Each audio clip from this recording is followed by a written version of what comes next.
just can't get myself to do it. You can't? No. Just buy a pair. Can't get myself to do it. Get you a nice black pair. Cork soles. I just can't do it. Get the comfort fit. It's got the nice pillowy foot. Man, I can't do it. Like, I am all for... That's what I'm getting as you get older, you don't give a shit about about like being cool and looks anymore. What, you just what care are you about saying? comfort. What are you saying? Exactly That is like right I can't get over that one. That's why you're going to wear a pair of Birkenstocks. I only care about comfort nowadays. Like I wear Hokas instead of a cool pair of fucking street shoes or something. Instead of Birkenstocks. I get made fun of for these all the time. But Birkenstocks just... Your birthday's coming up in November. It is. Maybe you'll just have a pair random Astley show up. Hey, I got you these for Hey, check out these Birkenstocks. Oh, my God, they're just your size. Imagine that. It's so weird. Guess I got to clap. That was good audio, boys. That was good audio. Man. Now what? I don't know. We were having such a good conversation. I know. Here. Yeah, then you hear the clap. Like, oh, God, here comes the work. Hit us with the promo, Brady. Right out the gate. You got it dialed in. I know you do. I do. We should make Lorenzo do it since he's on. What's the promo? I'll do it. What is it? 50-50-50. Promo code is podcast50. What do you get? Tell us what you get. It's a lot of 50s. What do we get? Well, you get 50 states for $50 and you get 50 points in the GOHUNT Gear Shop. Promo code podcast50. Sign up now. Done. That's it. Yeah. I thought there was more to that was my way of getting out of it. We're just trying to do podcast 50 or 50-50-50 promo right now. Okay. So we're not going to do like our normal, like sign up for Insider, you get this, sign up for Explorer, you get this. It's just Explorer. We've changed promos on them. Changed promos on them. Switched it up. Yep. All right, let's read the promo after I introduce Didn't the we podcast. just read the promo? Nope. He hasn't got going yet. I haven't got going yet. Did you hear the deep breath? He took a deep breath. I did. I heard him contemplating. Like, get in the zone. Yeah. I'm not in the right state of mind yet. I'm just making sure all this stuff's good. He seems stressed, doesn't he? A little bit. Yeah, going to my hunting sabbatical here. I'm super stressed. Is it more the pressure that you might not kill the buck you're after, or is it more that like you're going to be out of the office? Out of the office for 3 weeks straight. Wrong answer. Making sure all that content's dialed. Right answer, first of all. I mean, right answer. Yeah, what I was just going to say. Just what he said. Just imagine the day that we can do something like that and not care. Yeah. Like, fuck, I can't wait for that. Mm-hmm. Yep. So yeah, that's what I was going to say also. Just exactly what he said. Okay, good.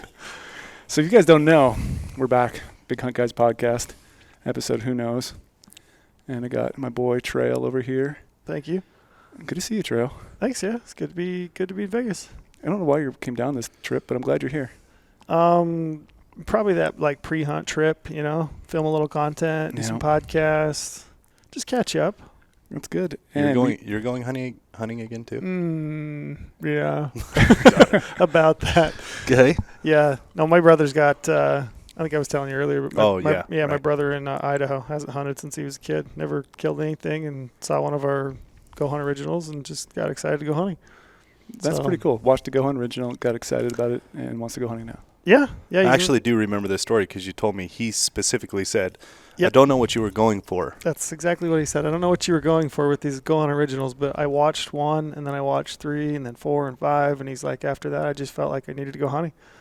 And then I said, and then that's exactly what we did them. That is literally exactly why we do them. You did. And you said, Trell, as many days as it takes. Just and then I immediately followed up with.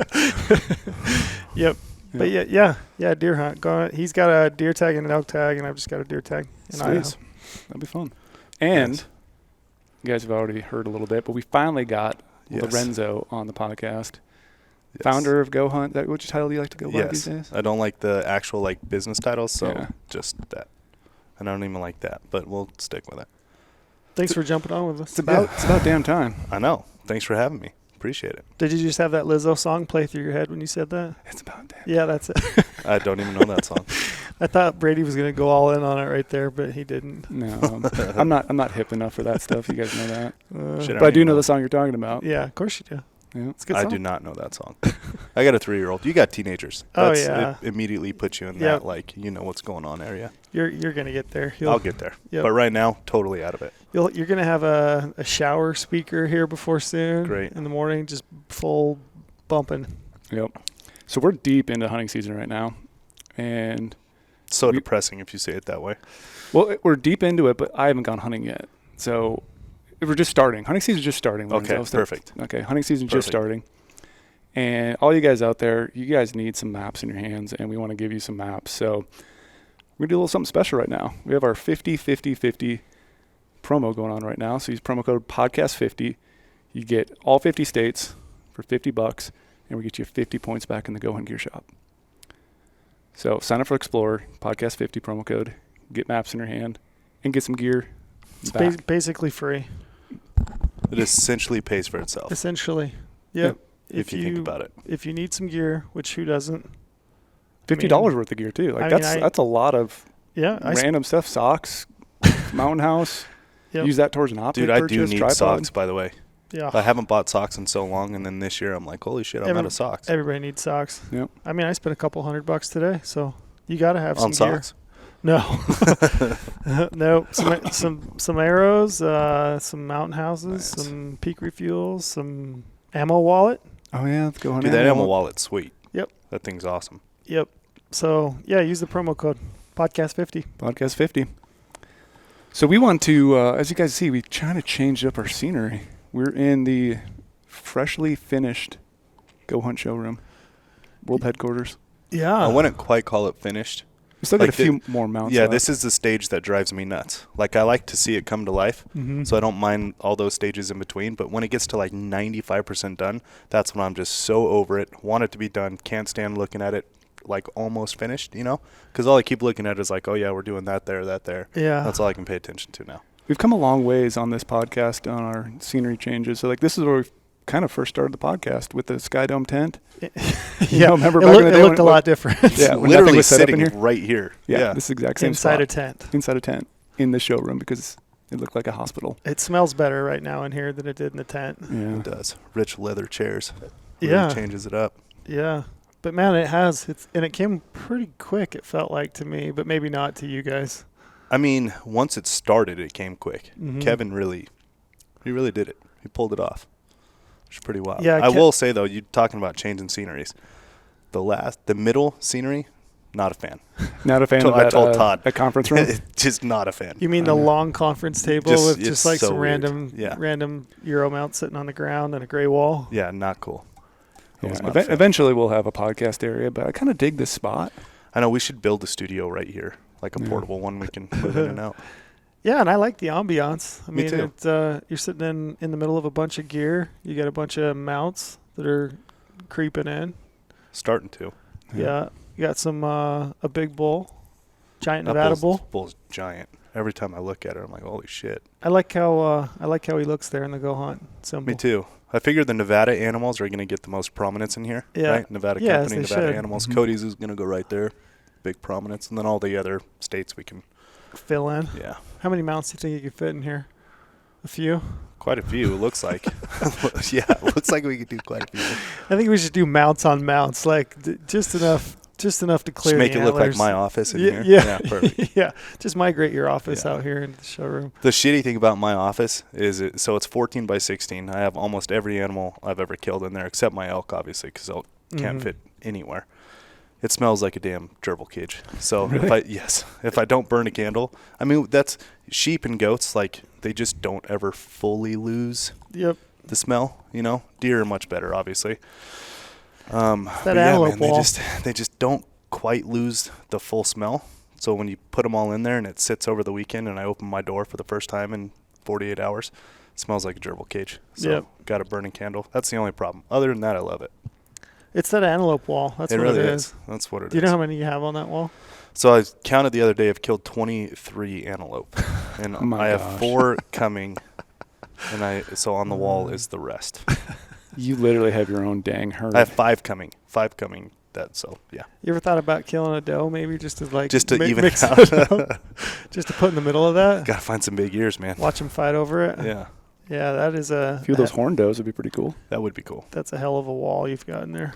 That's honestly my favorite wall. I mean, it's pretty cool. They're just so beautiful on the wall too. Black, white, and orange. I mean, it doesn't get any better. Do you think you'd give up pronghorn hunting ever? I will never give up pronghorn hunting ever.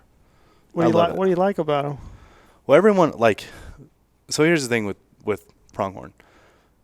people always say, well, they're so easy to kill, which I entirely agree with, right? I mean, like, of all the species out there that we've all hunted with a rifle in your hand, like, yeah, antelope are easiest to see, easiest to spot, easiest to kill, really, if you want to put it all there. But to find a big one is tough, like really, really tough. And it's almost like a mind game, which I appreciate. And that's why I like hunting mule deer with a bow so much too, is it's like, that's the ultimate chess game, obviously. Or killing a big mature buck in October with a gun. I mean, like, total chess game.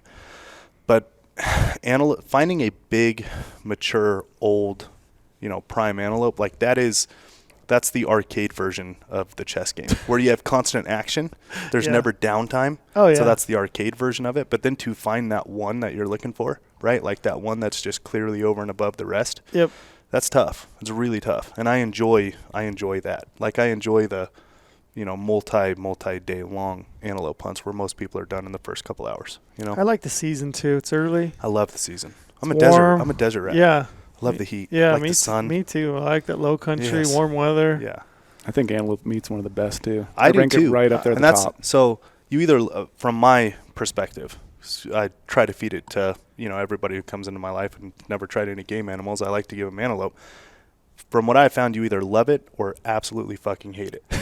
Right? It's like I have not found any middle ground with antelope, and I love it. I think it's awesome. I think it's all those guys who hate it. Like, if you really wanted to ask them, how did you hunt said antelope? Did you ride around your truck? Did you chase it down a big section of BLM, turn the corner, chase it again, and then shoot it, and then you did not have a cooler in your truck with ice on it to prep it? Because that's the most important step. Once you kill it, you have to hurry up and get that thing in a cooler. And don't there's no shade. No shade. It's early season. I mean, as hot as can be. Their hide is so thin. Like, so if you let it sit in the sun. So I was talking to Baird about that antelope I just killed. It's the first animal I've ever full-bodied. So I immediately called him. I'm like, hey, man, what do I need to do special on this antelope? Like, it's so thin. Where do you want me to cut it? Is it still dorsal cut? What do you want? He goes, I don't care. Just get the hide off immediately. Like, as soon as you possibly can, get the hide off. And so he was saying, because the hide's so thin, it slips that fast too compared to everything else. He's like, the meat goes quick, the hide goes quick, just you got to get them cooled off. Have to. I've always said too, if I could bottle up that little musk of an antelope smell, Dude, I could make like millions off that. That would be the best cologne. That'd be your I like it. That'd be the attractant. Yeah, going on a date night, I'm going to throw that dab thing a little on there. behind your ear for My date wife night. hates it. I love it. I love that smell. I love that smell. I really do. You ever run 60% your of the time, hands it works through every time. Yeah, they have that black cheek patch. You ever get a buck that's like real rutted up? You run your hand through it. It's just like straight oil. Just like oil it's dripping off your hand. 5W30 dripping down your wrist. That stuff Yep. is thick and gamey. Mm-hmm. But Brady likes that. I love that smell. Dab a little behind your ear, date night. Yep. Yeah. I like that.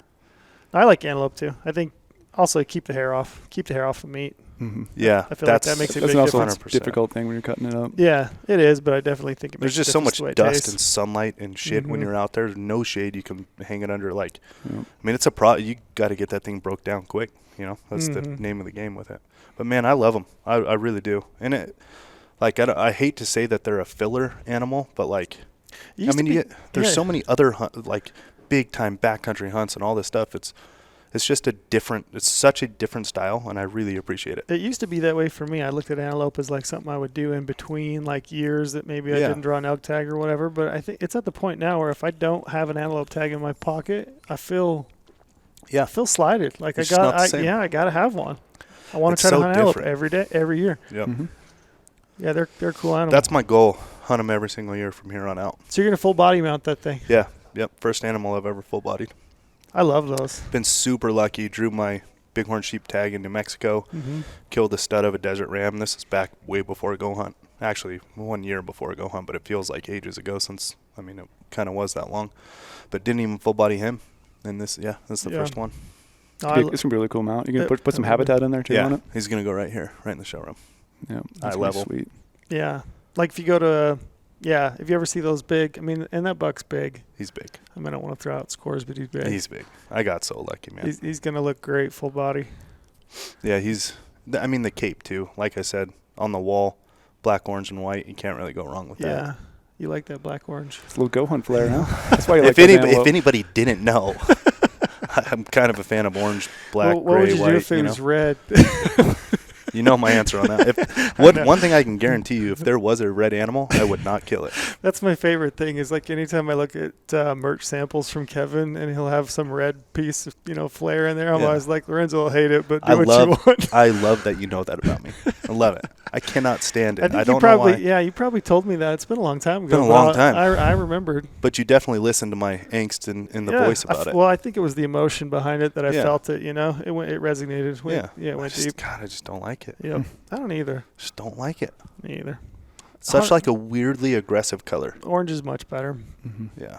I concur. And maybe I love fall. Orange means fall. Exactly. Yellows, oranges, so good. Yep. But then you get red. I mean, maybe I was just a really shitty student. Maybe it's just always in trouble. Big red everything bad is red. Yeah, right? True. Like you get an app, it's red in New Mexico. You know 100%. you don't draw. I do not like to see that. I honestly can't tell you the specific reason why. I just really don't like it. And I'm sure it's, if I really did some deep soul searching, it's a accumulation of all that stuff. Yeah. Well, you don't have to. You just don't have to like it, and that's okay. Exactly. I don't like it either. Exactly. Yeah. So let's dive into the showroom here. Okay. That's why we kind of moved into this little spot right now. I kind of want to know like the vision on the showroom because obviously we're based out of Las Vegas. Yeah. And it's kind of pretty cool to have a showroom like this in Las Vegas. People coming through. Yeah, I mean, as far as Vegas goes, we have two big box stores with hunting. We have Sportsman's Warehouse and we have Bass Pro Shops. Big box stores, everybody knows the story behind those, what it's like when you stop in there. They serve a purpose, all good, nothing against it. It's just that's what it is.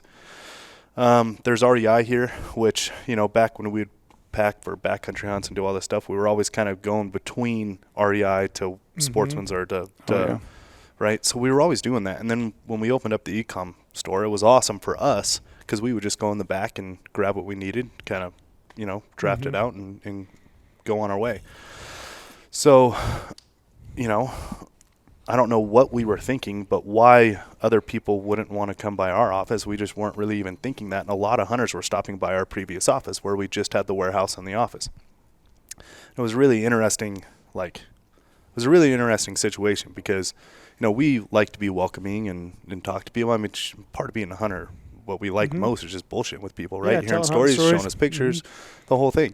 So we really appreciated when people would stop by and want to talk to us, but it was like there was not a welcome feeling. Yeah, I never had a space for it. No, and it was really awkward because, again, we were idiots. We weren't thinking it through.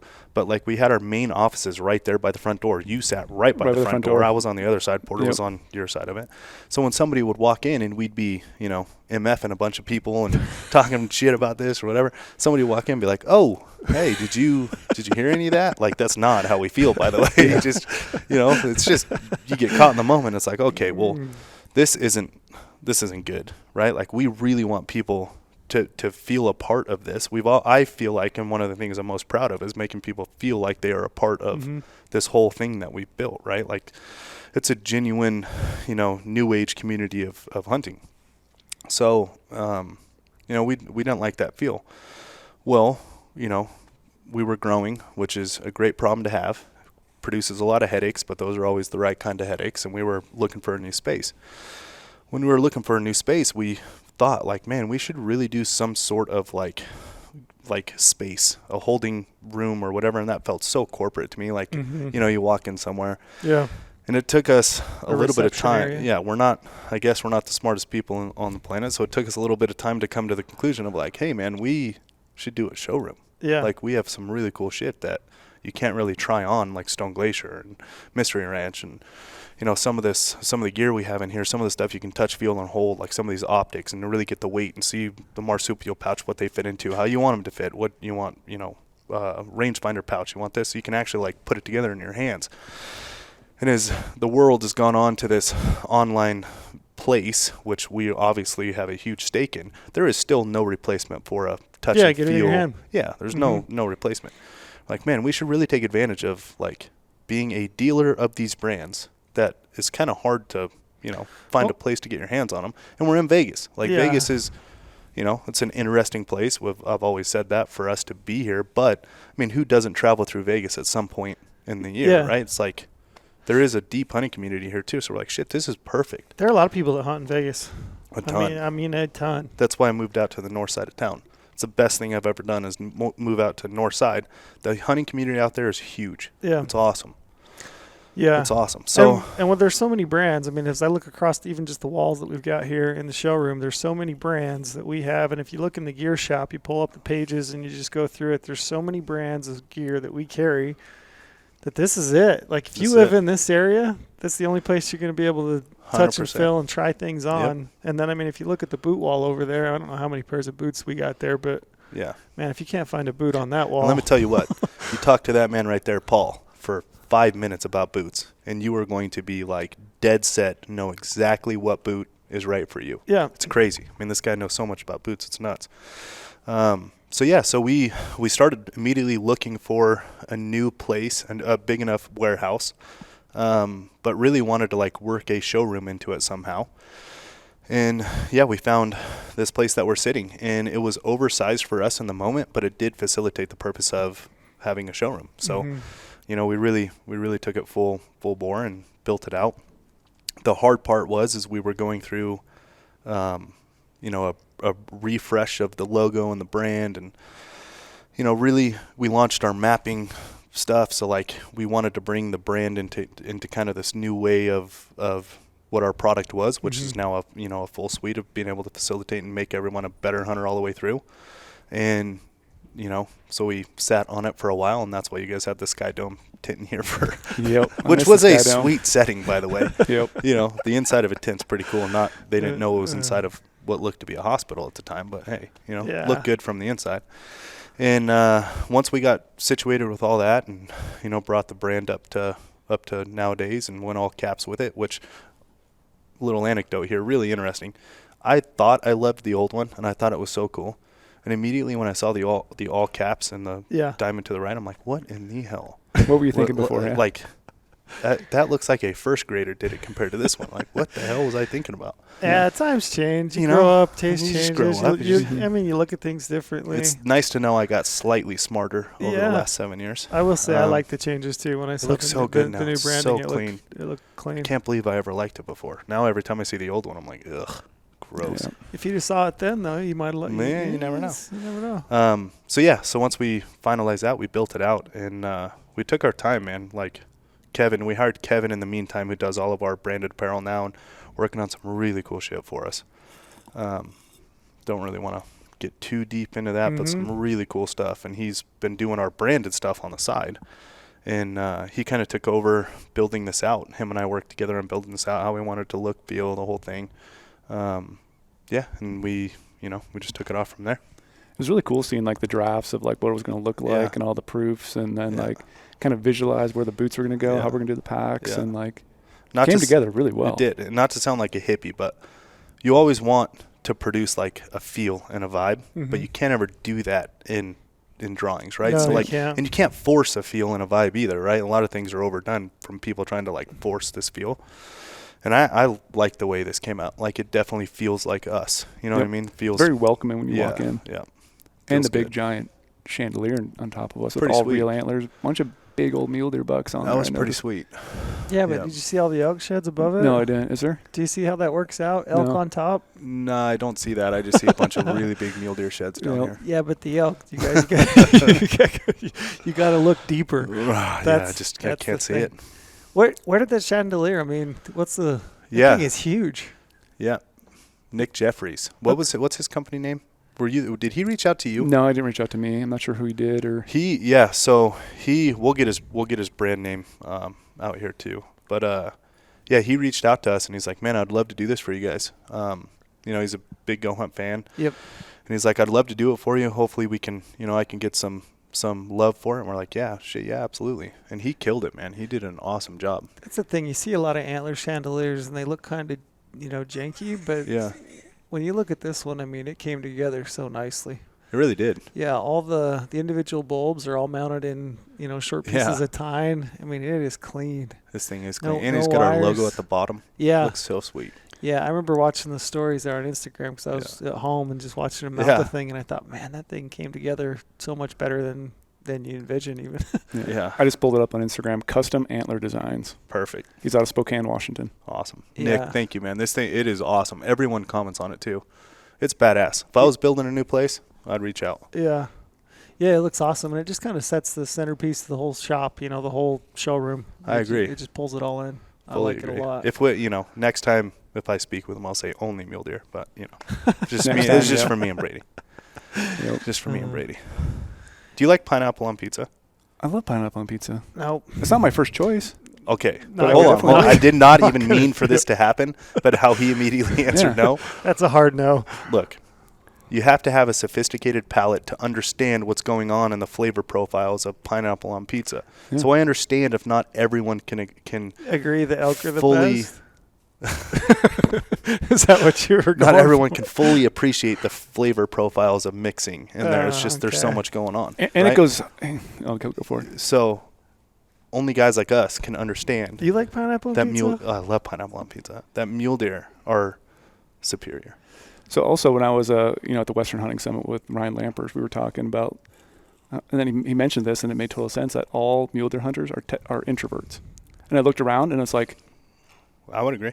we're all just like to be by ourselves. We don't like loud noises like elk. It's not like a big freaking party, I would There's agree. guys who elk hunting, they're flashy. They just like Yeah. What loud about stuff, so I concerts. would define myself as an introverted extrovert. Yeah. So what does that mean for me? That means you're an elk and a deer hunter.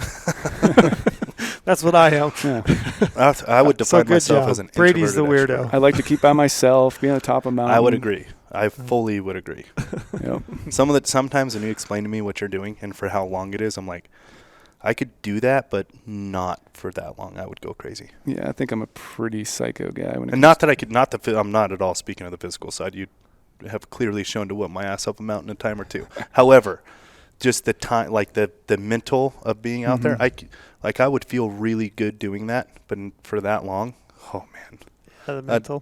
I'd go a little crazy. It is the mental with mule deer. Mm-hmm. It's those long days of just Man, he's like questioning maybe, yourself. Yeah, maybe not. Maybe We'll I just should keep go going. there. Should Just I keep stick getting with further. it? Yep. Let's just go more further. It's a grind. When you've looked over the same patch of timber for Yeah. 300 times, you're like, how many more times can I do Yeah. this? Yep. And then As something opposed to a pops bull, out. it's like, oh yeah, there's a school bus in there. Yeah, That's yeah, there yeah. we go. Mule deer hunting's chess, elk hunting's checkers. Mhm. I don't know about that. I don't know about that. I don't know. Tell me about Vegas as far as having a shop in Vegas. I mean, Vegas is, you said earlier Vegas is an interesting town. It is. So, I mean, what does it mean to have like a place like this in Vegas? So for the people who understand Vegas, it actually makes a lot of sense to have this here. There's a Mhm. huge hunting culture here. I mean, this place was founded on cowboys and gambling, right? Like that's what it came from.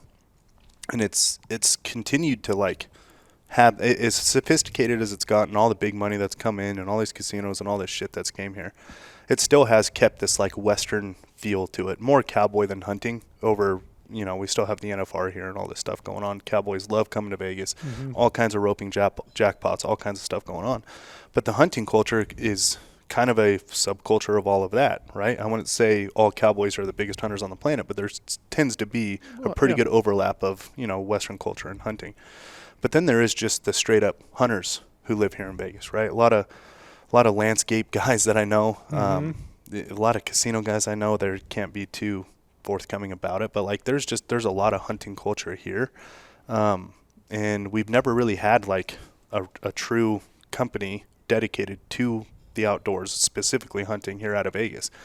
And so it actually makes a lot of sense to be here when you understand Vegas for what it is. There's a lot more to Vegas than what most people think. And, like I when mean, you live here, yeah. there's just so much more to it than what most people think. I don't go to the Strip. I haven't been to the Strip, and I can't even tell you how long.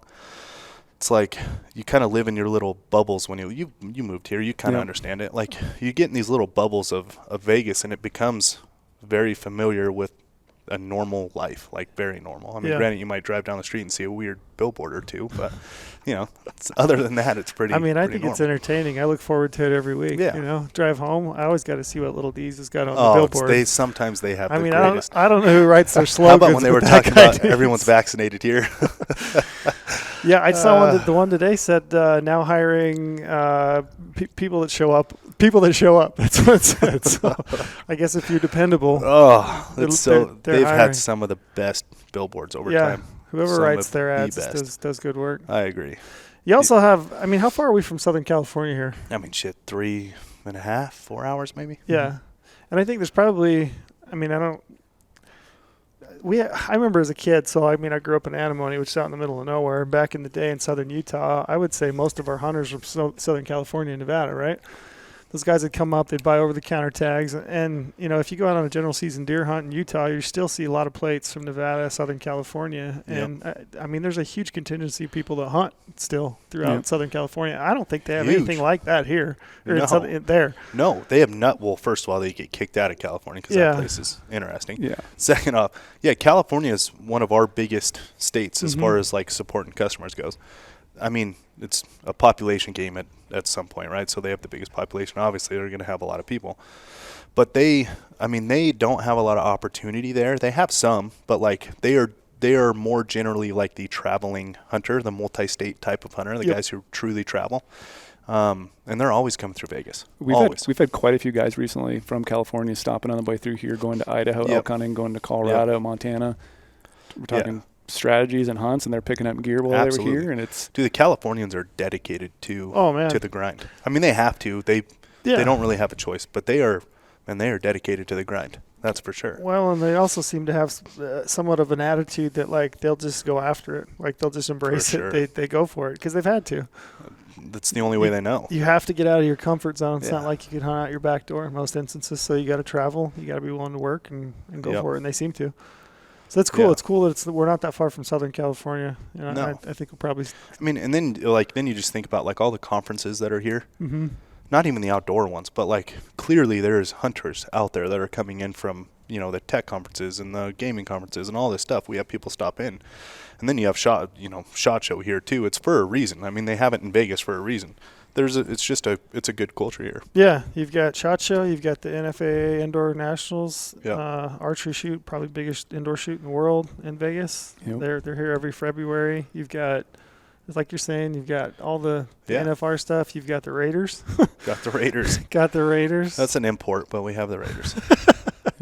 Hey, they about pulled it out last night. That break your heart? The amount of bad coaching this year in college and the pros, it is so mind-boggling that what is going on in the coaching right now. That's a whole nother. We could have 10 podcasts on how bad the coaching's been. But how do you guys have time to watch football during hunting season? I mean, I tune in right before dark. Kids, right before bed. Kids. That's why. That's true.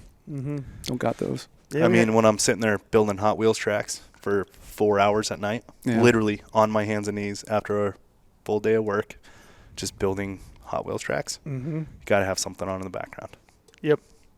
Yep. I'm in that stage of my life. Yeah, like when you're doing, third grade math or fourth grade math with a kid, you got to be able to peek out your right eye and watch. Don't get me wrong, I love building a sweet Hot Wheels track. Multiple backflips, tons of those little motors spinning around. I love it. It's cool. I take pride in it, but I got to have something on in the background, and that's when I watch my football. Gotcha. Did your vision for the showroom, did it kind of come together how you saw it? It came together better, honestly. Better. Yeah, it did. It really did. Like I said, you can't force a vibe, but you want it to have it. And especially, I feel like in hunting, right, that campfire feel, like everybody loves that camp feel. Everyone loves a good hunting camp, right? Yep. Who doesn't? And you can't force that, and that's what we wanted. And I think it's awesome. That's why I like this setting for the podcast. Me too. Going forward. This is sweet. Yeah, I like the packs on the wall. That's new since I was here a few weeks ago. I mean, you got every pack that we carry in the shop, and you can come in and try that on. We can get you fitted for a pack. Get actually truly fitted. Yep. See what they look like. Put your hands on them. Like I said, you got all the boots on the wall. I mean, we've got, and then you're right off the warehouse, right? Yeah. So you've got a computer here. I assume we'll probably add a few more where people can come in, spend the time behind the computer, look at things. We can pull it from the warehouse. For sure. They can grab sizes. Yeah. Speaking of pack fitting, I actually watched Paul the other day. Like, pack fit a guy? For a long, long time. Yes. We have weight right here, putting weight in the backpack. We should talk about Paul. Dude, Paul's a stud. He's right there. Let's have a little convo. First, I would Tall say, Paul. Is that what we're calling him? I've always called him Tall Paul. Tall Paul. I feel like the first time I met him, I called him Tall Paul. If Paul was a rapper, would that be his name, Tall Paul? I like that. He's got a great mustache. He really does. Talk about a California guy. There's one in the flesh right there. Yeah, but Paul works the showroom. Yeah. And I mean, the guy is super friendly. he's super knowledgeable. That's what I said. You spend 5 minutes with this guy on boots, it's like, okay, Yeah, I'm good. Anything. I mean, he's been, ever since he got here, day one, he's been super eager to learn, dives in. I mean, if you've ever had a customer request or question, via our phone line, Yeah, you probably talked to Paul, probably got an email from Paul, but yeah, Paul's been great, and Paul is he's got a ton of knowledge when it comes to gear. it's crazy. Yeah. Have you guys watched his Instagram stories when we were building the shop? Yeah. Like, he does a phenomenal job, and you can I tell how agree. excited he is I about how agree. he's setting up everything, where it looks. Like, he's proud of it. I've sat and watched, I shouldn't say watched, I've sat and listened a couple of times because of his knowledge. I'm like, holy shit, I didn't know half what he just said. Mm-hmm. It's awesome. When's Paul here? What's hours? What's the hours? Hours are Tuesday to Saturday, 10 a.m. to 6 p.m. Sweet. That's when the showroom is open. Guys can come in, check out stuff, try on gear, purchase gear. Sweet. So Paul's usually here. He's the guy. 10 to 6, open on Saturdays. And open on Saturdays. Which is fantastic for guys like me. And it's just, and it's, like I said, the big box stores, they serve a purpose, right? Like, we don't sell ammo. That's a guaranteed Sportsman's Warehouse stop. No fishing line. No fishing line. But, man, if you want some technical gear and you want some knowledge and answers about a decision you're trying to make between some technical gear, maybe get pack fitted properly, which, a lot of guys think, including myself, until I listen to Paul, and I'm like, Yeah, and to me, it speaks a little bit to the kind of the scope of e-com in our shop from the jump. Mm-hmm. So maybe talk a little bit about that, like your vision for why you wanted to get into having a gear shop, and then how this represents the gear shop as a whole. Like your view on what you wanted as a gear shop. Yeah, so as a kid, I was familiar with like a true ski snowboard shop, like a junky style ski snowboard shop. And then, I'm familiar with live in the desert. In Vegas, golf is obviously a big thing, and growing up here, it's like you get some of the greatest golf shops on planet Earth are here in Vegas. And you kind of get accustomed to like, okay, these serve such a good purpose for like this really deep knowledge, like this next level of decision making in gear shopping. Why does that not exist for hunting yet? Right? It was like there isn't this like boutique curated true gear junkie shop. Backcountry.com for outdoors. I mean, granted, they've gotten pretty big, but they still have their gear junkie program, which is what started them on like this super technical side of rock climbing and hiking, and they're not into hunting, but like the other stuff, right?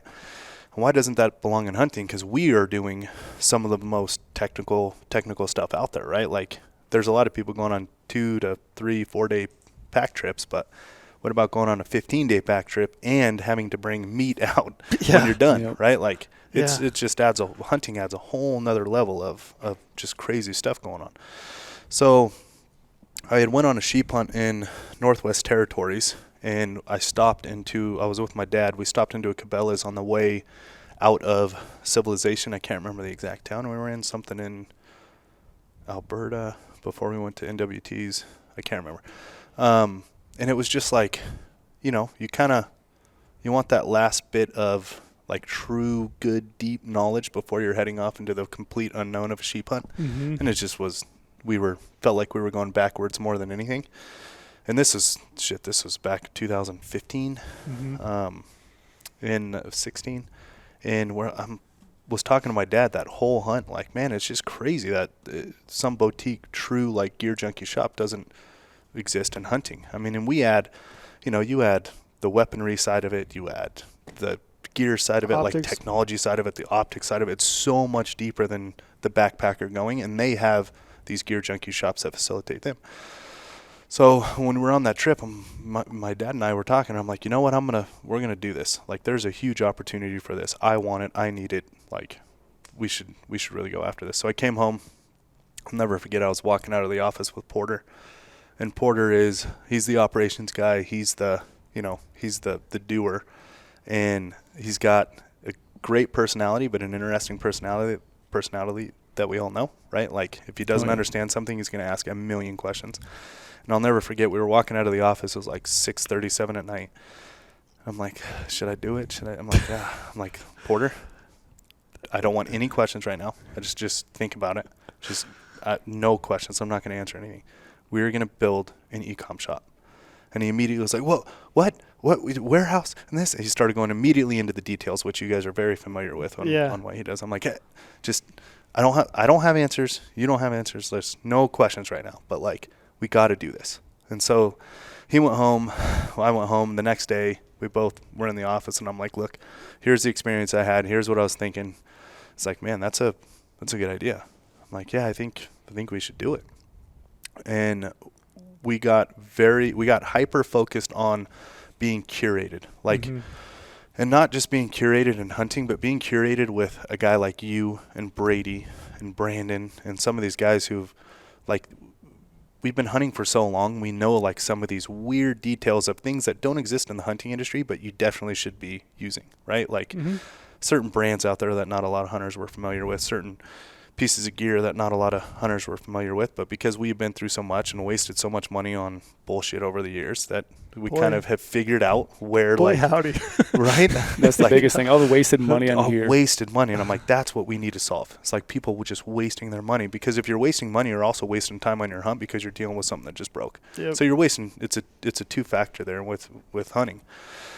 So we really just stay true on, listening to the true gear junkies out there like you guys, and staying true to, like, bringing in tried and true curated stuff. And that's why we're not a big box store, and I don't ever want to be. Like, once you get to that level, you are now carrying stuff to facilitate the, it's volume stuff. it's sales, you gotta facilitate the stuff. And that's what that market is, and they serve a purpose. I still go to those stores anytime I need stuff, right?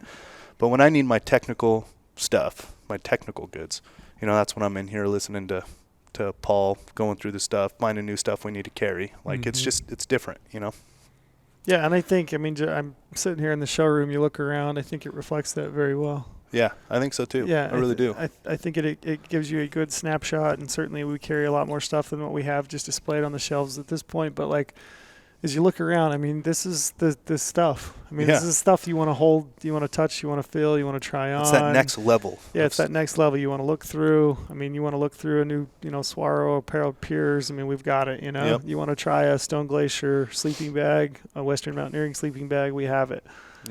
Yep. So I agree, and I commend you on it. It's been fun, I'll tell you that. Would never put myself in the same category as you two as far as gear junkie, but I'm definitely a gear junkie at my own level, my own pace, I should say.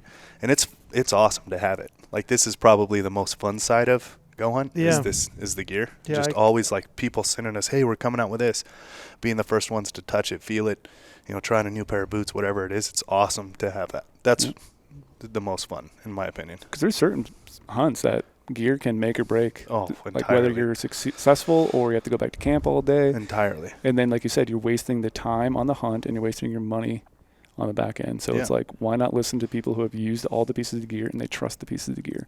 Like, we only sell what we use and trust. Like, that's 100%. A big thing here at GOHUNT Gear Shop. And that's the main thing.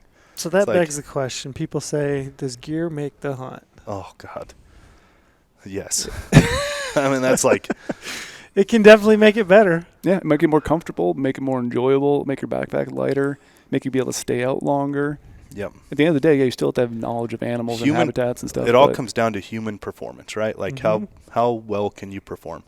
Every step up you get is just better performance. So the question answers itself, because, hunting comes down to human performance. So whatever can get you just that one step better, the one level better, one day longer, just a little bit more comfortable, whatever it is, it's always going to lead to a better hunt. And animals are always way stronger and smarter than we are. So it's like, we're never going to catch up to them. I never worry about that. Like, a pair of boots isn't going to make me kill a bigger deer, but it's going to make me a little bit more comfortable and maybe go faster and hike out something and not be tired the next day. And I don't know. I think it boils down to, you brought up a couple things. So the ability to be out there is key. I've always said that, like, what's the X factor, if you will? A lot of it's time. Oh, it's entirely. the ability to be in the field. And the analogy that I like to use is, remember fishing with your dad when you were a kid? Yeah. What was, like, the number one thing he would always tell you as you're sitting there and reeling in, casting, reeling in, casting, reeling in? Put the hook in the water. Yeah. You can't catch fish if it's not in the water. Like, you just gotta, just be there. Yeah. Just let it sit. I think the part of gear that yields itself into that is just the ability to do so more comfortably. I mean, if you've got warm gear that allows you to stay later, last longer, be more comfortable. Yeah. You talk about optics. You know, the better that you can see. You know, I mean, we've all started mounting our binoculars on a tripod probably in the last 8 or so years. Yep. I mean, what a game changer was that? That changed my life. Literally. Yeah, the first time my brother was like, you should really throw those binoculars up on a tripod and see what that does for you. I was like, that's stupid. Yeah, why You're would you? dumb. Isn't that for photography? Yeah. Like, why would I need a tripod? Yeah, and then the first time I did it, I was like, holy hell. Yeah. This changed my life. My shoulders aren't tired. Yeah. I'm not shaking. You can sit there forever. And then now, I mean, today I did like a little late season, kind of like my picks for, some late season gear pieces. A set of puffy pants and a set of, some down booties. Man, I could sit there all day in glass. Yeah, absolutely. And that's and it. then you're getting into like warmth to weight ratio stuff too. It's like, okay, I want to be comfortable on moving too. So like, how can I get the most warmth for the least amount of weight? And you start getting super technical, crazy technical. So I don't know, people that say, gear doesn't make the hunt. I don't know, man. I think it does. Sometimes my philosophy on that too is human performance is entirely predicated, physiology and biologically is totally predicated on sleep. Everything in human performance is first and foremost all about sleep. So I go in heavy with sleep. Like that's where I kind of, that's where I really think it through. How am I going to be the most comfortable? How can I sleep the best? There's nothing worse than waking up every hour and then for 15 days straight, you can't do it. Hip sores and lower back sore and all this stuff. I'm not the smallest guy on the planet. And, it starts to add up when you're 15 days back there. So I'm like, man, that's where I go deep on, like, I don't know if you call it splurging or not, but like that's where I go deep on weight. And then I save it in other places like having a lot of down. That's what's great because every person's different. Someone like me, I could sleep on freaking anything. But I'll carry heavier optics, and like I said, I'll lose weight other places with other pieces of gear. But it's all we just have so many choices nowadays too. I would pay a lot of money to sleep like you. That would be phenomenal. It's really great. You give me 2 seconds, I close my eyes, I'm sleeping right here. That would be phenomenal. Brady is a champion level gold medal winning I mean, just sleeper. Absolute champion. I mean, I'm so jealous of that too. Can sleep in, can go to sleep quick, can wake up no problem. I can drink caffeine all day and just go right to sleep. Mm-hmm. Like he could wake up at 3 a.m. and be fine, but he could sleep till noon and be fine. Yeah. Like I don't know. Remember that one day in Colorado? Dude. I slept till like 1, 2 in the afternoon because it was raining all day? Yes. And you like truly slept. Truly slept. And I'm like sitting there wanting to. Not me. Pull your hair out. Oh. I was just going nuts. Like I'm the lightest sleeper. You should see my sleep routine at night. My wife makes so much fun of me. And I'm like, well, if I don't do it, then I'm like, I feel like shit the next day because I'm not good at performing this act of human need, right? Mm-hmm. Like, so when I'm in the backcountry, that's what I really stay focused on. So I'm curious, Lorenzo, what are your gear? What's your favorites? Like, what are the game changers for you? So I told you I'm not a good sleeper. Mm-hmm. And I am a huge believer on human biology and physiology and how it's entirely based on sleep, right? Mm-hmm. So that's where I really stay focused. And on my day-to-day life, I do my best to make sure I'm always sleeping the best. So when I'm out in backcountry or even front country too, for that matter. If I'm front country, I bring sleep supplements and all that stuff that I need to do. If I'm backcountry, then I'm the wide pad, always the wide pad, whatever is the XL. The Stone Glacier, Chilkoot. Mm-hmm. So that 0 degree. Mm-hmm. So this gets into the second part of me that I know. I am a desert rat and I get cold very easy, like very easy. And so I'm always trying to stay warm. So I take a 0 degree Chilkoot, always warm no matter what, doesn't matter what the temperature is. If it's warm, I just leave it unzipped, which is nice because I have more room to move around and be comfortable with on a wide pad. And if it's cold, zip it up, and then I always bring down pants and down jacket. Guarantee. Yeah, down gloves. And people don't realize that we say this all the time. Like, we carry this stuff on every single hunt, down pants and down jacket. Every single hunt. It's literally that thing that never leaves your pack. I actually always have. So Porter has a friend in the Air Force. He's a stud of a guy in the Air Force. He's one of the highest guys up there and flying those planes and doing all kinds of crazy shit. Can never tell us what he's actually doing. One of those guys. But he's going on his first backcountry hunt. And we actually, no joke, we were just on the phone with him yesterday. And he was talking about his gear and what he had laid out. He had one down jacket. And it was like I can't remember the exact one, but it was a thinner down jacket. I immediately stopped and I'm like, drop all of that other shit Like all these other little mid layers and base layers, drop all that. Like you need a solid down piece. He was like, well, it's still pretty warm. Like it doesn't matter. Like when I'm in August in the high country, I'm taking all down, all the way to the pants, gloves, everything. And that is like, down is my absolute go-to, like full blown go-to. Yeah, gear's interesting because I know, Lorenzo, like you're still shooting a bow that I think is probably... That's old. Yeah, man, I can shoot it. The Halon X, you love that bow. I'm loyal to a fault, like, and so I get loyal to things for no reason, and I'm I loyal. don't think there's a reason. I mean, I'm loyal to that bow because it's shoots. Performed well for me all the time, and like you just get attached to things that do that.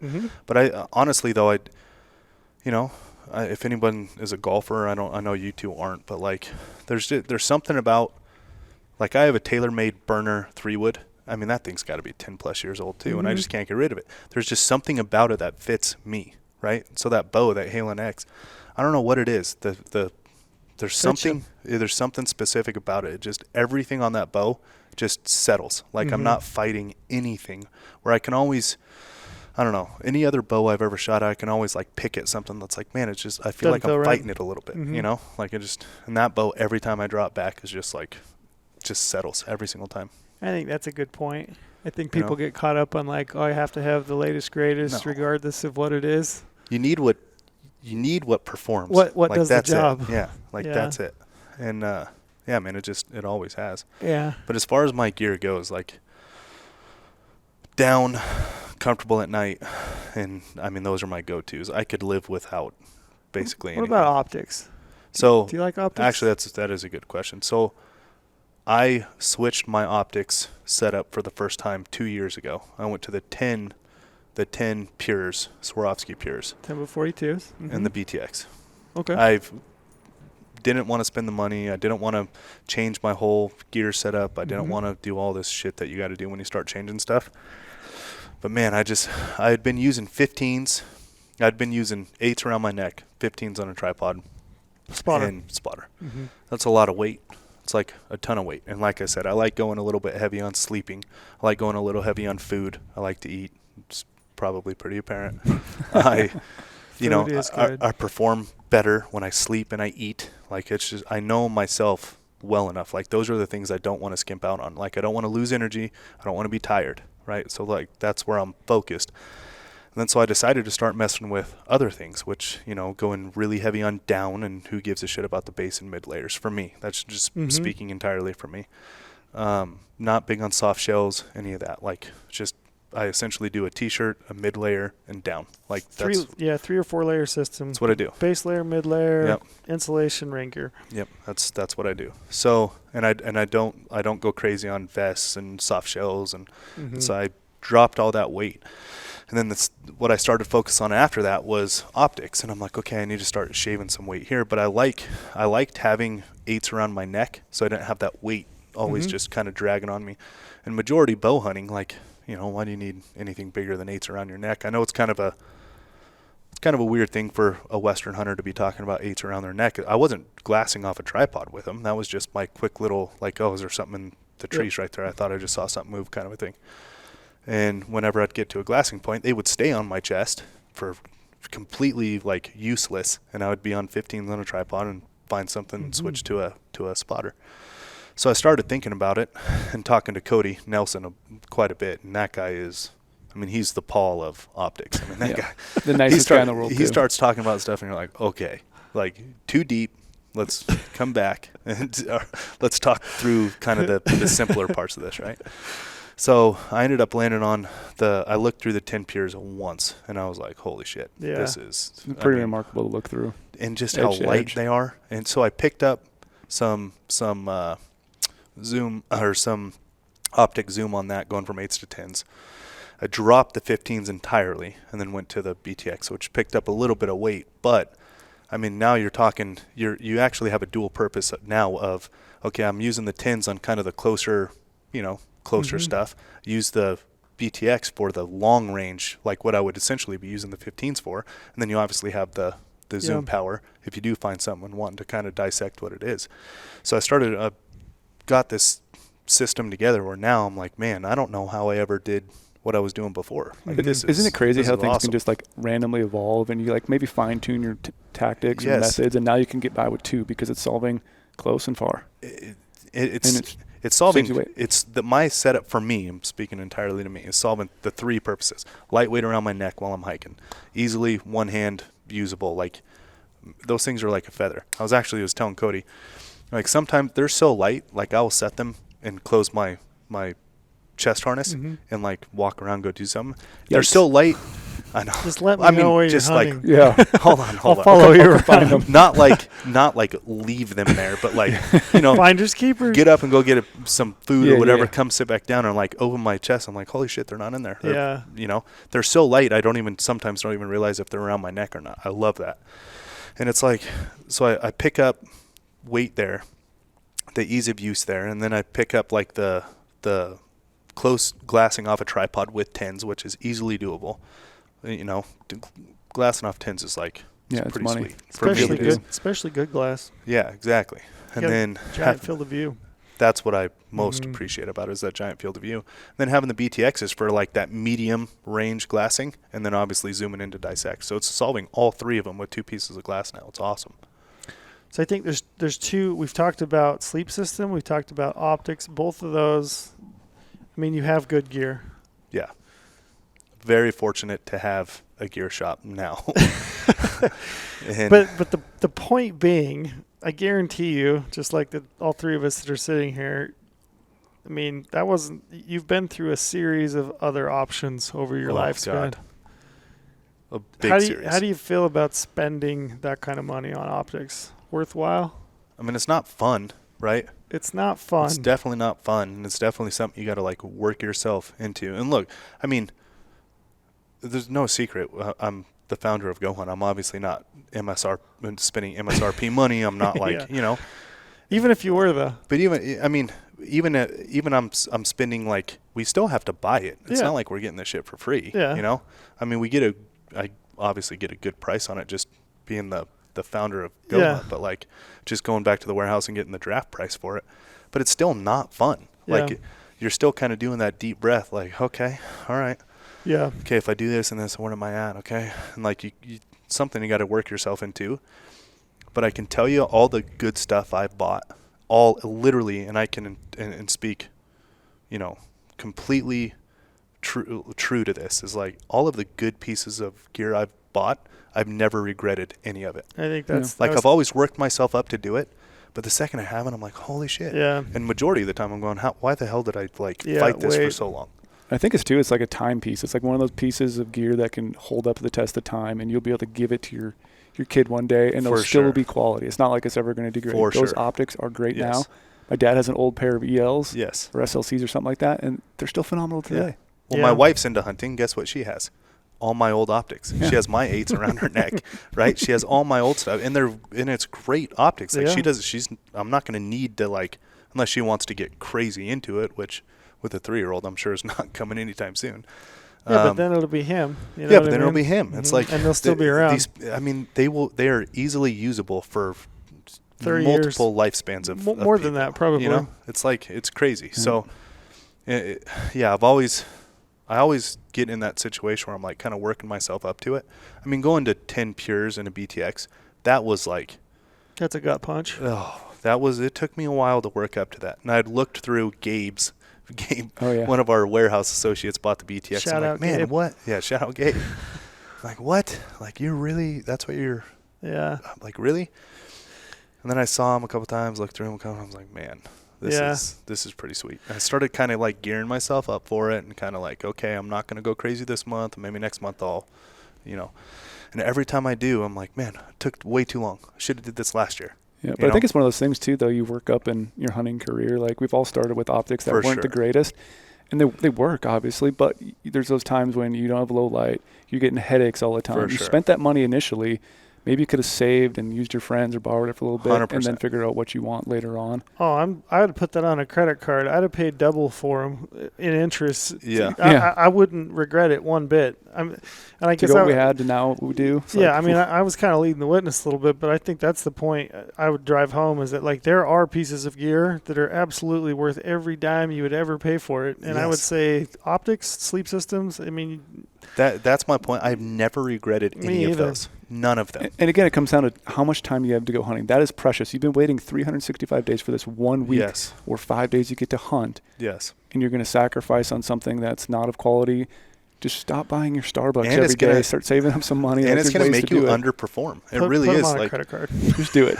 I like your the other thing, too, is like to the point of human performance is like, man, you know, this system works for me. Like, I'm doing good. It works for me. Yeah, it's working, right? Like, those optics still work. Everything works. But, like, when you do make that, if it's in your mind of like, okay, this is going to fix 3 things for me, and you finally pull the trigger, you are going to have that moment where you're like, holy shit, I should have did this a long time ago. Yeah, there's some pieces of gear that you can just be, you can get over by being tough, right?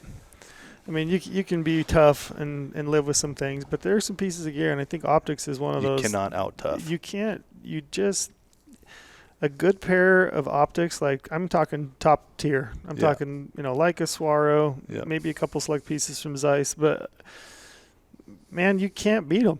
You really can't. You definitely, indefinitely. I mean, you will see more game. You will be in the game, I mean, way more effectively with those. Yes. And I think it's a piece of gear. I mean, I try to buy gear, and you do too, I know this for a fact, but you try to buy gear that is going to give you longevity. You know, and those pieces you're gonna last forever. I mean, I agree. I would, beg, steal, borrow. Don't steal because I don't like thieves. don't steal. Unless they deserve it. No. Yeah, exactly. So this goes right into something else I want to talk about. Then we're talking about the expense of gear. Yeah.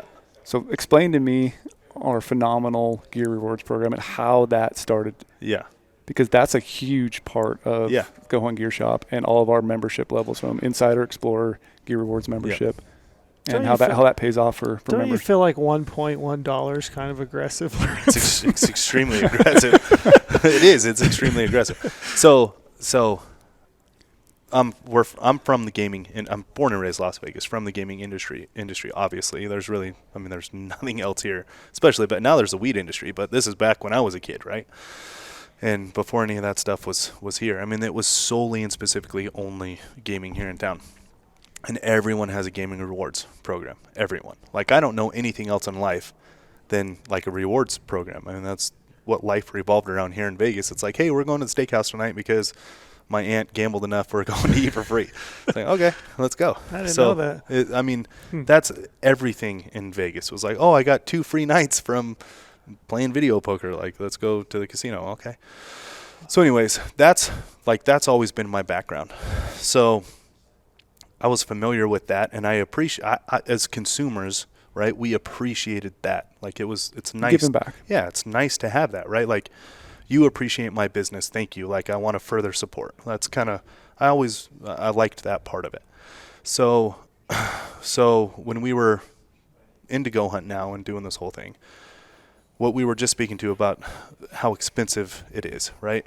Hunting, the gear is expensive, but so is hunting. Like, and I'm not talking like the physical act of hunting. I'm talking applications. Mm-hmm. I'm talking your research. I'm talking everything it takes to go hunting. Now you're getting into gear, all this stuff. And then when you're out there, I mean, you got fuel costs and travel costs and sleeping and all this crazy food, all this crazy stuff.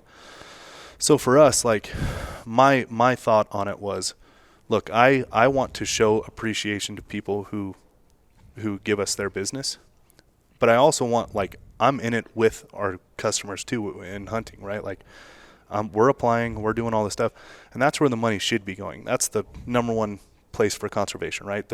Hunting is the number one form of conservation.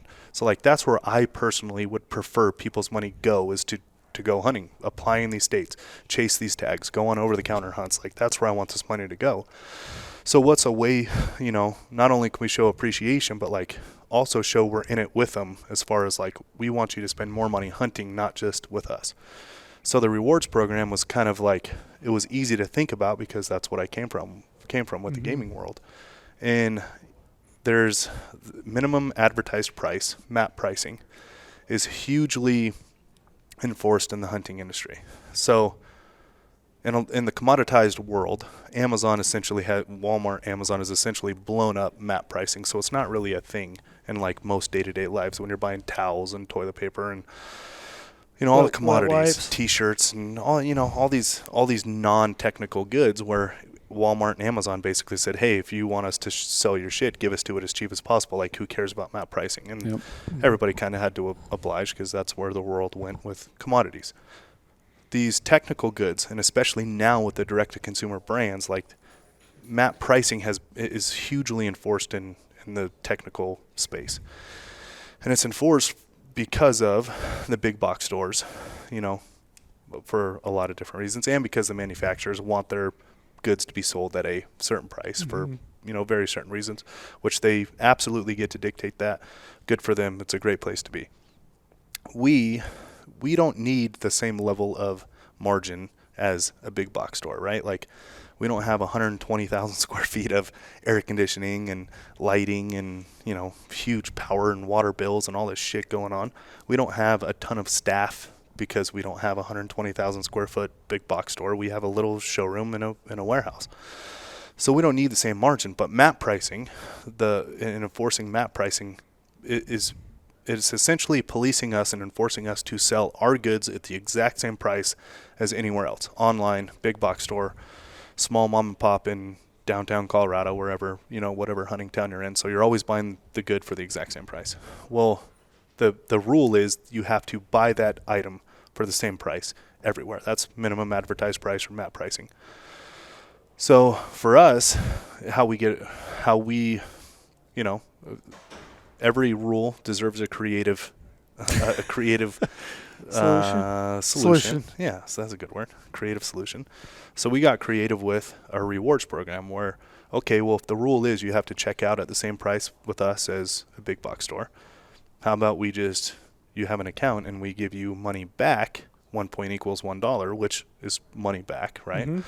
But we do it in a points program, and we do it this way to kind of, I don't want to use a word I'm not supposed to, but for a solution to work with the MAP pricing.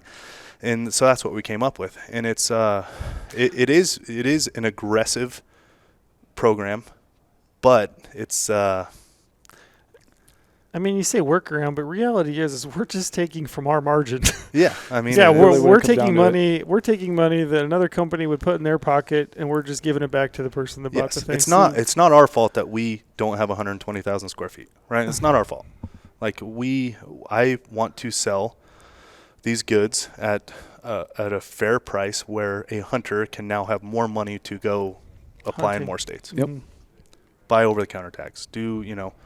Donate to any one of their conservation agencies they see fit. Like, that was the whole thought of it. Yeah, or put another piece of great gear in there. Or put another piece of great gear. Round out your gear kit even better, right? So that's where it came from, is like, first and foremost, the gaming background of like, I want to show appreciation for your business. That's what I've always been around. That's what I very much appreciated growing up here was, little staycation.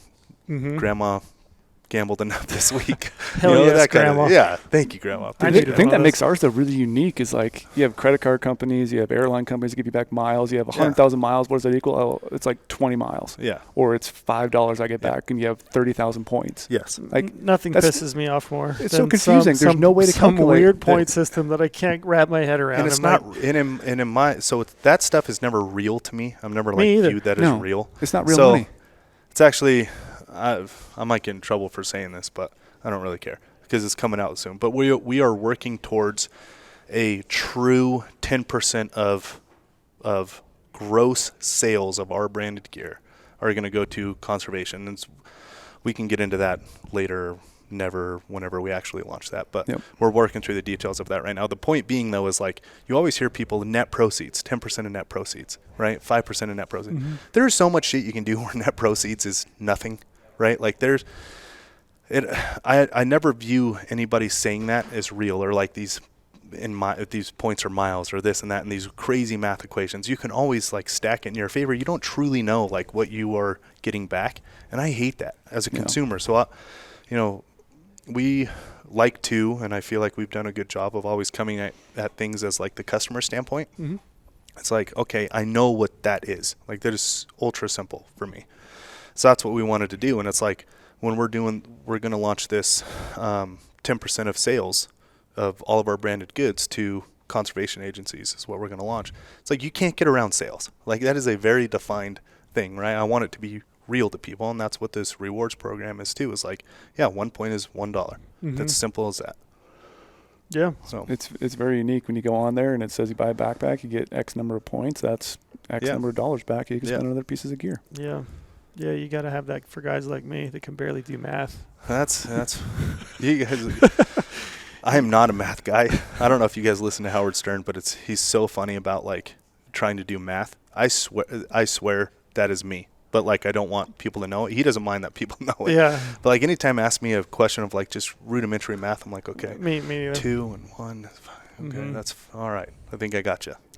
Yeah, it's funny. My kids are little right now, so they're all kinds of math. And yeah. It's funny to talk to them about how do you see this? Like, how do you solve this problem? Yeah. But yeah, I've never been good at math. Never. That's like, I like to say, 4 out of 3 people think I'm good at math. Yeah. Well, good. Yeah, man, it's never been my strength. A lot of fun stuff here at the GOHUNT Showroom. Yeah. Well, I appreciate you jumping on, taking time. Of course, and man. It's really cool, I must say. Like, genuinely very cool to sit here in the showroom and look around and see where it came from, Yeah, be in the midst of it and see some cool mounts and some great gear. It's been good. And it's cool to have this in Vegas. It is. Yeah, it's definitely becoming a destination spot. I think so. I mean, as far as Vegas goes, it's like when the Raiders came here and they wanted to come to Vegas over any other state, because like, if you're the way they pitched it to Vegas, and I think they were entirely right. I don't think Vegas is the greatest place on the planet by any means. However, this place is awesome. Mm-hmm. It's awesome for a lot of different reasons. And Raiders basically said, like, okay, if you're Kansas City and you have 8 away games in your team schedule, and you're going to go to 1 away game, and you read through the schedule, and Vegas is on the schedule, so is that not the one you're going to go to? Yeah. Like, of course right? Like, absolutely. Of course that's the one you're going to go to. For a lot of reasons. For a lot of different reasons. There's just one more reason. And now it's just one more reason. Yep. If you're a hunter and you're coming to see your away team play, then stop in. Yeah, and please do. I mean, I guess we should throw that out there. Like, if you're coming into town for anything, stop in. Yeah. I mean, I was trying to be witty and think of something else. Some real off the wall reason, artist that Brady might be going to see. If you're here for a Harry Potter convention and you see Brady, well, right now and he's dressed up like. Right now it's all Lord of the Rings. The new Amazon series came out, so I've watched it like 2 or 3 times. Lord of the Rings is now back out. Yeah, on Amazon Prime they have a new series. Same characters? No, different characters, different storyline. Lord of the Rings though. Still Lord of the Rings, yeah. Mm. So if you're here for a Lord of the Rings News convention, yeah, you should stop in to the GOHUNT Gear Shop and visit us. Well, I'm kind of embarrassed to say it's taken us so long to get you on the podcast, Lorenzo, but I mean, it's the way it goes. Yeah. It's the way it goes. Trellis likes to talk all the time, so we just had to finally fit you in. Do you feel like I talk too much on these? Not at all. I feel like people want to listen to you guys more than me, so, No. I usually have all the questions, and then we get to the end of the podcast, and Brady's like, I had like a list of 20 things I wanted to ask, but your dumbass just kept talking. That's why we have the experts on. I don't get to see you so often, so I'd love to hear from you, Trail. Yeah. Oh, it's always a good day when Trail's in. Always. It is. It's always fun with his Berks. Gotta love them. We gotta get some of these in the shop. I think Crocs first. Hold on. We have Crocs first. Crocs should be. I kind of have an in for that. Should we go down that path? We should go down that path. Think What's the ultimate camp shoe? Crocs. I agree. And we can. There's a minimum order, which I think we could pull off. Because I do think a lot of people would buy them. I would actually really like to know how many people would buy them. I would actually say it's probably more than you even think. I would think so, but they will build. We can build a GOHUNT branded specific Croc. Yeah. So colors, design, like all the little holes. We could do the diamond for the holes. So people who are listening should definitely reach out, whether Instagram, drop us an email if you'd like us to carry Crocs. If you consider buying them, I don't think you guys could guess what color they would be. Yeah. Red. Yeah, for sure. For sure. Well, good deal. Hit us with the hours again. Yeah, 10 a.m. to 6 p.m. Tuesday to Saturday. GOHUNT Showroom. Our office, I can't remember what our location is, 6630 Arroyo Springs. 6630 South Arroyo Springs Street. Super easy to find. 1200. Take 215 west, jump off of Buffalo. Done. You see a big GOHUNT sign outside the building, stop on in. Yeah. Hang out with Paul. That's one of our statements we made too. We're next to a sign company called Vision Sign. We're like, fuck, we need a way better sign than you guys. So that's what we did. Awesome. Well, thanks, Lorenzo. Thanks, Joe, for jumping on. Appreciate you guys.